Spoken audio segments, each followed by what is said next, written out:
कीड़ी तो लेके हाथी तक, जर्रे तो लेके सूरज तक, जो ये सारे गर्दिश दे च ने अपने केंद्र दी तलाश है, अपना अस्थान लभ रहे हैं। अस्थान की है परम आनंद, परम खेड़ा। जड़ जो गर्दिश दे च है वो चेतन हो रहा है, चेतन जो गर्दिश दे च है वो परम चेतन होने दी कोशिश दे च है, ते परम चेतन परम आनंद तक पहुंचने दी तलाश कर रहे हैं।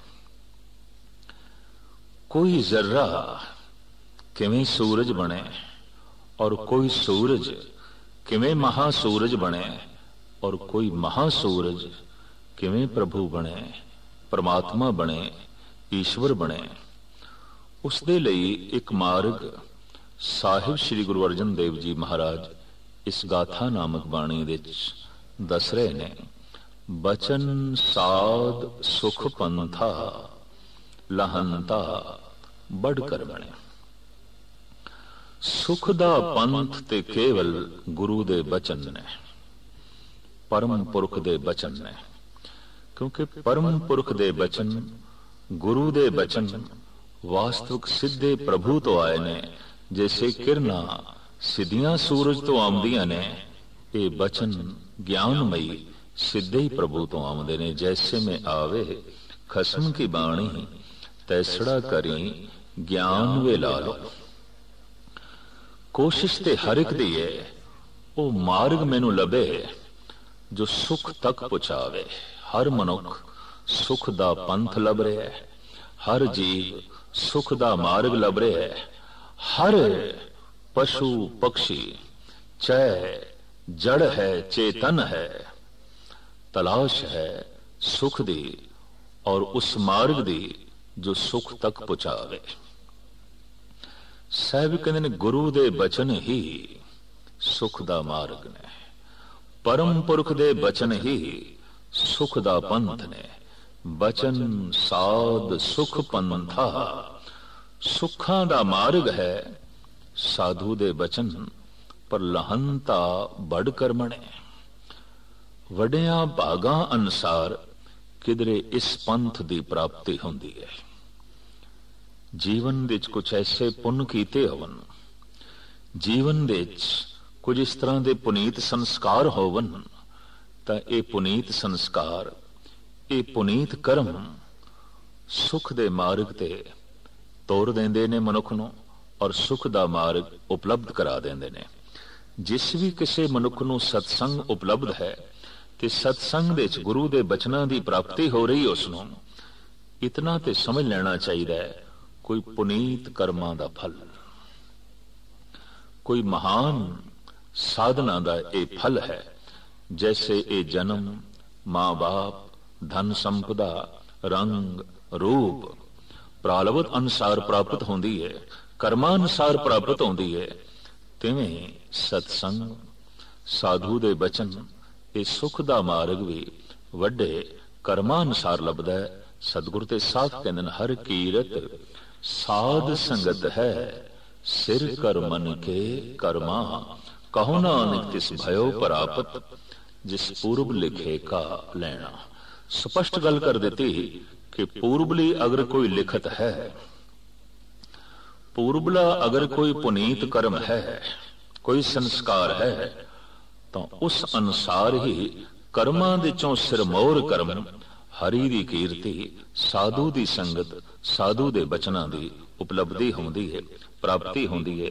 तो महाराज कहंदे ने सुख दा मार्ग है गुरु दे बचन, साधु दे बचन, पर प्राप्त होंदे ने वड्डे कर्मां अनुसार। जद इन्हां बचनां दी प्राप्ति हो जाए, पहचान की है कि इस मनुख नूं गुरु दे बचनां दी प्राप्ति हो गई है। प्राप्ति तो मुराद ये हुण गुरु दे बचनां अनुसार चल रहा है। ये गुरु दे मार्ग ते चलन तो मुराद गुरु दे बचन दे मुताबिक अपनी जीवन बसर कर रहे हैं। हुण जो गुरु दे बचन ने वो इसदा जीवन बन चुके हैं। हुण जो गुरु दे बोल ने उदी तर्जे जिंदगी बन चुकी है। अगर ऐसा है तो गुरु दे बचनां दे एक बरकत है, रहंता जन्म मरने रमण नानक हर कीर्तने। ऐसा मनुख पर हरे कीर्तन करता है और प्रभु दे गुणां दा रमण करन लग पैंदा है, उदी विचार करन लग पैंदा है और कीर्तन कर करके उस विच अपनी सुरत जोड़दा है, लिवलीनता प्राप्त करता है। इसका सदका यह होंदा है कि वह जन्म ते मरण तो बच जाता है, जो दुखां दी खाण है, सारे कलेशां दी खाण है, जन्म ते मरण, इस तो उसका जो है बचाव हो जाता है। अगले श्लोक विच साहिब कहते ने, पत्र भुरजैन झड़ियं ने जड़ियं पेड़ संपदा। पतझड़ दी रुत दे मौसमे खिजां दे दरख्तां नालों जद पत्ते सुकदे ने ते सुक के झड़दे ने, धरती ते गिरदे ने। उस रुत नूं खिजां आखदे ने, पतझड़ दी रुत आखदे ने। प्राचीन भाषा दे पत्तर भुरजें, रुत आई है पत्तर भुरजें। तो साहब कहते हैं, पत्तर भुरजें झड़ियं ने जड़ियं पेड़ संपदा।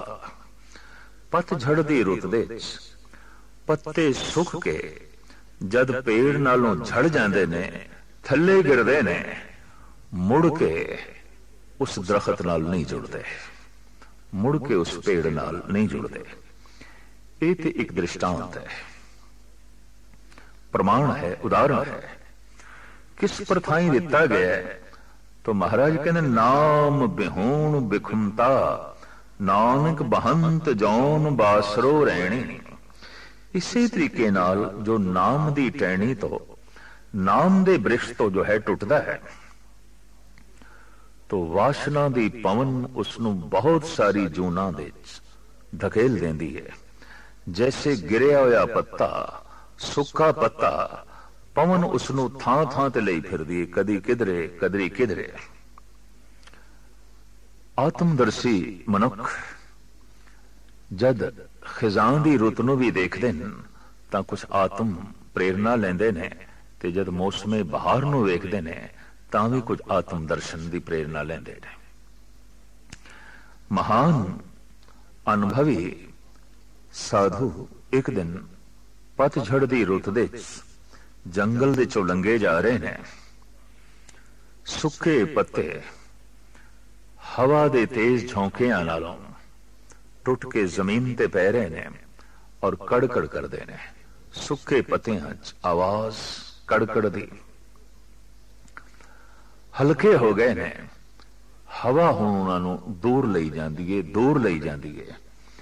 जिस दरखत दी शाख नाल उन्हां दा जीवन सी, उन्हां दी हरियावली सी, उन्हां दा खेड़ा सी, जिहड़ी पवन उन्हां नूं नचांदी सी, दरखत दे नाल जद ओ जुड़े सन, नृत करदे रहिंदे सन, झूलदे रहिंदे सन, आनंदित सन, हरे भरे सन, ओही पवन अज दूर ले जा रही है।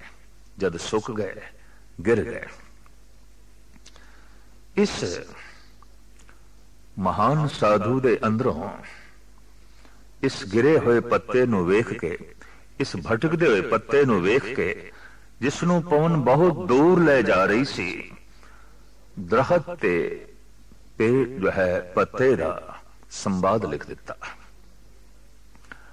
पात उड़ंता बोलिया सुन तरवर बन राय, अब के बिछड़े कब मिले दूर परेंगे जाए।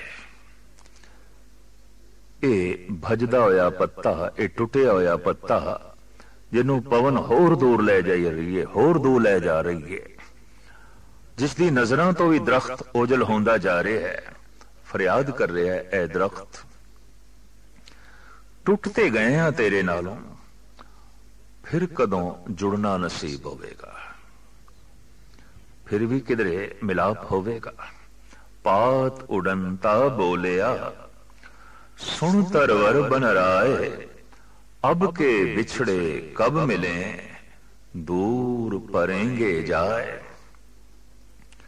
अगों दरख्त बोल पिया, आगे तरवर बोलिया सुन पात मम बात, हमरो एही सुभाव है, एक आवत एक जात। मेरे सुभाव दा तैनू पता नहीं, तू झड़ गया होर मैनू लग जाणगे। साडे कोल ते ये आवा गवन बनिया ही रहिंदा है।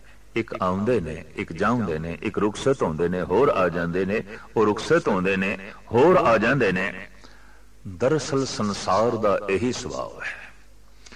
इधर अर्थी चुक के ले जा रहे हैं शमशान घाट दी तरफ, इधर किधरे जन्म हो रहा है। खुशियां दे शादियाने पे वजदे ने, मुंडे दा जन्म हो रहा है। इधर बुढ़े दी अर्थी निकली हुई है। इधर जन्म, इधर मरण। संसार एक वृक्ष दी तरह है और मनुख ये जीव पत्तियां दी तरह ने। पत्ते छोटे होंदे ने, वड्डे होंदे ने, मौसमे खिजां विच कुमलांदे ने, झड़दे ने, दरख्त नूं होर लग जांदे ने। अनंत काल तो संसार रूपी दरख्त दा ये सुभाव रहा है, झड़ना ते होर पत्तियां दा लग जाना, झड़ना ते होर पत्तियां दा लग जाना, मरना ते फिर जन्म हो जाना, मरना ते फिर जन्म हो जाना। इस तरीके नाल ये संसार दा दरख्त अपनी शानो शौकत दे नाल अनंत काल तो जो है खड़ा है। साहिब गुरु अर्जन देव जी महाराज इसे उदाहरण नूं जरा होर अध्यात्मक दी रस दी गूढ़ी चाशनी दे लिपेट के जगत दे सामने रखते ने। पत्थर भुरजेण झड़ियां ने जड़ियां पेट संपता। मौसमे खिजां दे जद पत्ते सुक गए, दरख्त नालों झड़दे ने, मुड़ के नहीं जुड़ते। नाम बिहून बिखमता नानक, बहंत जौन बासरो रहणी। इसी तरह सत्संग दे चों जो नाम दी टहनी नालों टुटदे ने, वासना दी पवन बड़ा दूर ले जांदी है, बहुत दूर ले जांदी है, और अनंत जन्मां दे उन्हां नूं जो है भटकांदी है। इत्थे सतगुरु ये कहंदे ने जिवें पत्ते दी हरियावली उदों तक है जदों टहनी नाल जुड़िया होया है, और टहनी तो उसनूं रस जल प्राप्त हो रहा है। हवा भी उसनूं खेड़ा दे रही है, वो नृत्य कर रहा है। पर जैसे शाख नालों टुटदा है, हवा हुण इसनूं बेजार कर दी है, दरख्त तो दूर रह जाती है। इसी तरीके नाल परबल वासना करके, परबल लोभ करके, परबल कामनावां करके जद कोई मनुख सत्संग तो टुटदा है, नाम तो टुटदा है। सत्संग वृक्ष की तरह है और जो जप है वो टहनी है। जैसे जप की टहनी तो सत्संग दे वृक्ष तो मनुख टुटदा है, टुटदा वासना करके ही है, और सुकदा है लोभ करके, क्रोध करके। लोभ ते क्रोध दरअसल ये जीव लई मौसमे खिजां है, अंतरीव दुनिया का मौसमे खिजां है, पतझड़ दी रुत है, जिहदे च जीवन दे सोका आ जाता है, रस नहीं रह जाता, हरियावली नहीं रह जाती, सुक जाता है। और जैसे वासना का वेग, वासना की पवन बहुत जोर दी जो है चल रही है, तो सुकया होया ये झड़ भी जाता है। पहले तो सुक गया, बैठा तो सत्संग दे च है, मायूस है, चिंतातुर है, हौके भर रहे है, हैरानगी है, दरख्त नाल जुड़े होया ते फिर सुक गया। दरअसल रस नहीं मिल रहा इसनूं दरख्त तो, तद ही सुक गया। सत्संग दे च बैठा होया भी कोई बाणी नालों, शब्द नालों अपना संबंध तोड़ सकता है। तो बैठा ते सत्संग दे च है, जुड़िया ते दरख्त नाल है, पर अंदरों संबंध टुटा होने करके सुक गया। जे सुक गया तो फिर एक दूसरा भी खतरा है, ये झड़ भी सकता है। किसी दिन ऐसा वासना का झक्खड़ झुलदा है, ये टुट जाता है। हुण सत्संग विच बैठा भी कोई नहीं, हुण आउणा भी नसीब नहीं होया। हुण वासना की पवन इतना दूर ले जाती है, इतना दूर ले जाती है, तरह तरह के जन्म ते मरण के चक्कर दे जो है पा देंदी है।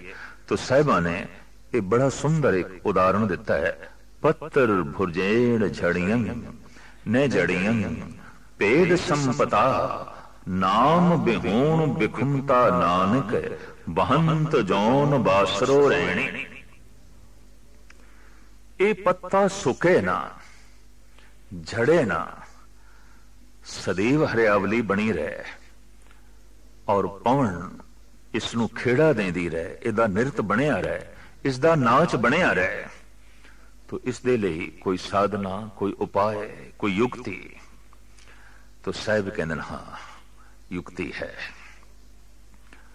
भावनी साध संगेन लभंतंग बड़ भागणे हर नाम गुण रमण नानक संसार सागर नहीं व्यापणे। जे किधरे संगत विच बैठते हैं भावना विच वाधा आ जाए, पुरजोर विश्वास बज जाए। दरअसल मनुख दा डोलना वास्तविक डोलना है कि विश्वास दा डोलना, श्रद्धा दा डोलना। तदी ते प्रार्थना करनी पैंदी है, डोलन ते राखो प्रभु नानक दे कर अर्थ। हे प्रभु तू अपना मेहर दा हाथ रख के डोलन तो बचा ले। डोलदा की है साडा भरोसा, डोलदा की है साडी श्रद्धा। कदी वध जांदी है, कदी घट जांदी है। भरोसा कदी वध जांदा है, कदी घट जांदा है। मन इच्छत कम हो गया है तो भरोसा वध जांदा है। मनोकामना दी पूर्ति नहीं हुई तो भरोसा कमजोर होने लग पैंदा है। चाहत नूं फल लगे है तो श्रद्धा वध जांदी है, पर चाहत पूरी नहीं हुई तो श्रद्धा डोलन लग पैंदी है, कमजोर होंदी है। और जैसे जैसे श्रद्धा कमजोर होंदी है अंदरों जीव चेतना सुकदी है, और जद सुकी है तो फिर डर रहिंदा है झड़न दा। साहिब कहंदे ने ये सुके ना, ये झड़े ना, सदैवी खेड़ा बनिया रवे, सदैवी हरियावली बनी रवे। उहदे लई लाजमी है कि इहदे अंदर श्रद्धा बनी रहे, इसदे अंदर भरोसा बनिया रहे, इहदा विश्वास डोले ना, इसदे भरोसे नूं सट ना लगे। तो फिर ये की करे? भावनी साध संगेन लभंतंग बड़ भागणे। अगर खुशकिस्मती ऐसी होवे कि साध संगत लभ पवे ते साध संगत विच प्रभु दा भरोसा भी लभ पवे, श्रद्धा भी लभ पवे, ते उत्थे मनुख हरि नाम दे गुणां दा उचारण भी करन लग पवे। ते सिर्फ उचारण ही नहीं, उन्हां दी विचार भी करन लग पवे। तां फिर साहिब कहंदे ने नानक संसार सागर नह व्यापणे। ये जो संसार महासागर है ਇਹਦੀਆਂ लहरां उसनों नहीं व्यापणगियां।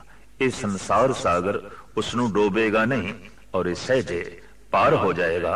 साहिब गुरु अर्जन देव जी महाराज ने लड़ीवार इन्हां बचनां दे साफ कह दिता है कि साधु दा बचन सुख दा मार्ग है, और उस बचन दे ते श्रद्धा दा लभ जाना, भरोसा दा लभ जाना बहुत वड्डे भागां दी निशानी ते बहुत वड्डी प्राप्ति।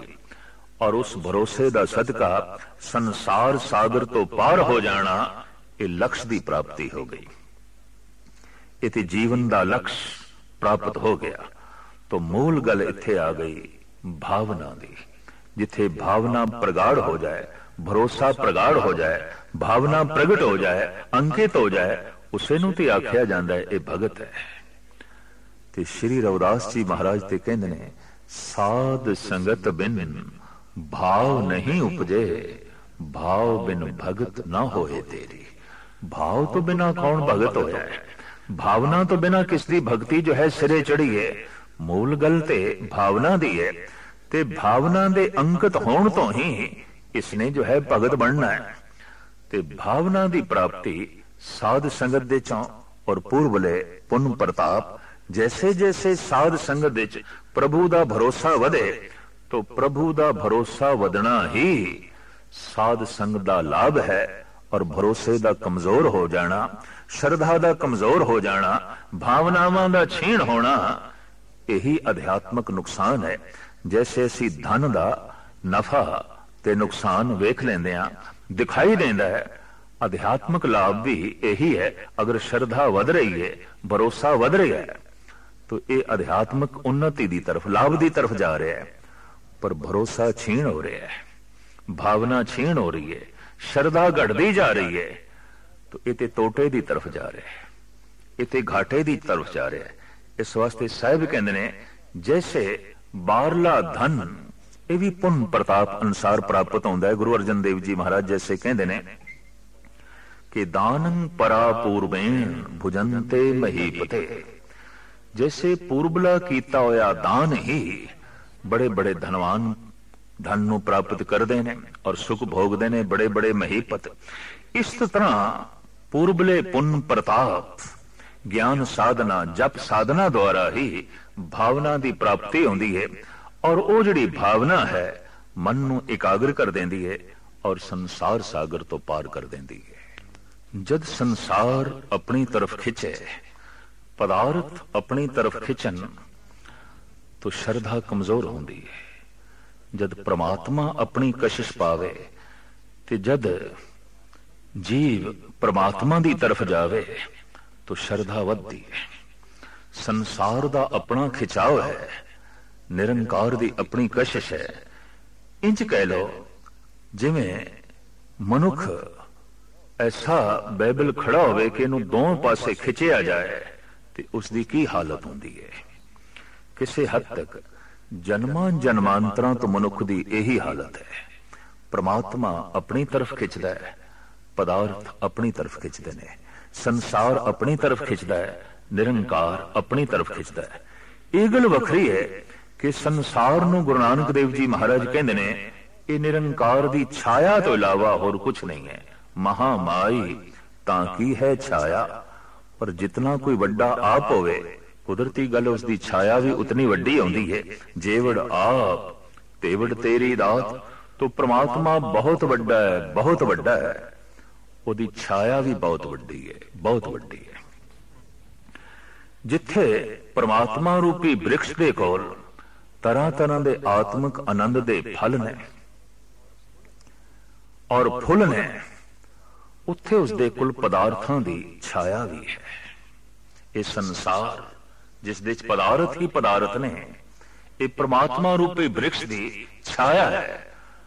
तो परमात्मा का अपना प्रभाव है, छाया का अपना प्रभाव है।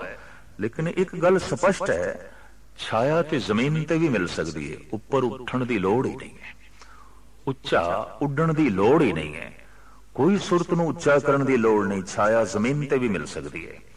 इस वास्ते धनवान बनन लई लाजमी नहीं कि कोई गुणवान होवे, धनवान बनन लई लाजमी नहीं कि कोई सत्संगी होवे, धनवान बनन लई लाजमी नहीं कि वो जप तप करे।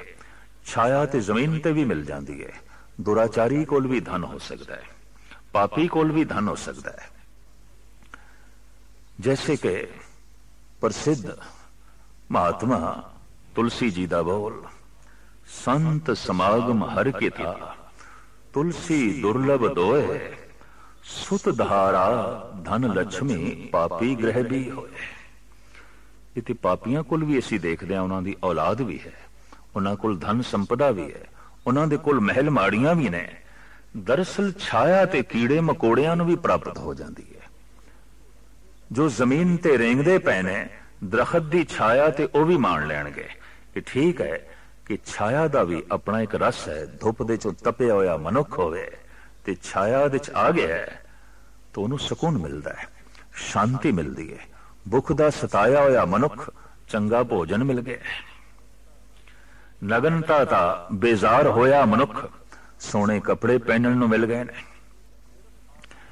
सिर्फ आसमान ही जिसदी छत सी, उसनूं सोने महल मिल गए ने। चंद कोड़ियां भी जेब दे च नहीं सन, अज लखां ते करोड़ां दा मालिक है। तो कुछ ना कुछ इस धुप दे तपे हुए मनुख नूं छाया दे च विश्राम ते मिलेगा। सुख ते मिलेगा। बस छाया दा इतना ही सुख है, इस तो ज्यादा जो है नहीं। लेकिन दरखत दे कोल बड़े सोहने फुल भी ने, दरखत दे कोल बहुत सुंदर फल भी ने। छाया दे ते सिर्फ विश्राम ही हो सकता है, लेकिन भुख दी पूर्ति ते तां होवेगी कि फल मूंह दे च पवे ते फल दा स्वाद माणे ते फल दे नाल रजे। तो फल है परमात्मा दा नाम। इस जमीन ते नहीं मिलता, इत्थे ते उडारी लानी पेगी, ऊपर उठना पेगा, इत्थे शाख ते पहुंचना पेगा, इत्थे उच्चे हथ करने पैणगे, इत्थे पैर उच्चे करने पैणगे, इत्थे अपने आप को बुलंद करना पेगा, तां जाके किधरे उस शाख ते हथ पहुंचेगा जिसनों सोहने सोहने फुल लगे हुए ने, फल लगे हुए ने। तो साहिब श्री गुरु अर्जन देव जी महाराज इत्थे फरमान करते ने, उस फल दे उत्ते, उस फुल दे उत्ते इस यकीन दा बज जाना कि उस फल वर्गा होर कोई फल नहीं, ऐसी मिठास होर किसे फल दे च नहीं है। बहुत वड्डे भागां दी निशानी है, नहीं तो बहुत सारी दुनिया छाया दे च संतुष्ट है। दरखत दी छाया प्राप्त हो गई, बस यही सब कुछ है। इत्थे जो है विश्राम करते हैं। जिंदगी दा लक्ष्य दरखत दी छाया मन ली, क्योंकि छाया लई अपने आप नूं उच्चा उठाण दी लोड़ नहीं। तो इस जहमत तो भी अगले बचण दी कोशिश करते हैं, जबकि जहमत नहीं रहमत है, बख्शिश है, कृपा है। अगर कोई उच्चा उठण दी जो है कोशिश करे तो साहिब कहते हैं, भावनी साध संगेण लभंतं बड़ भागणे, हर नाम गुण रमणंग नानक संसार सागन न व्यापणे।